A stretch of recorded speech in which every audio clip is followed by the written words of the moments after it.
Noong si Duterte pa ang presidente, mga adik na pinatay, grabe kadami.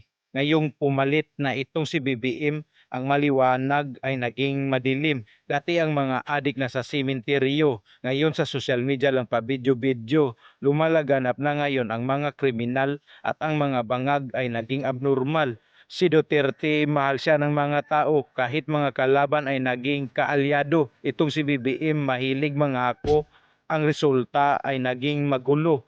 Grabe kamahal ang mga bilihin, hindi bumaba kahit na anong gawin. Ang presyo ng bigas ay lalong tumaas, kasalanan ito ng mga mambabatas. Bago ko tapusin ang aking kanta, ako si Tans kung hindi mo kilala. Tans Production Films ang aking Facebook, pati na ang YouTube at ang aking TikTok. Noong si Duterte ay naging pangulo, ang ating sahod ay naging dublado.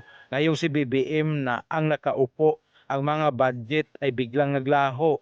Kawawa ngayon mga OFW, wala kasing pakialam ating Pangulo.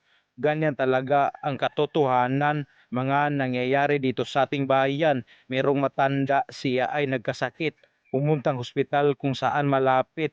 Hindi tinanggap ang kanyang PhilHealth dahil ito raw ay walang budget. Ang Pilipinas, di ko maintindihan ang ating batas, ang matuwid na gawang baluktot.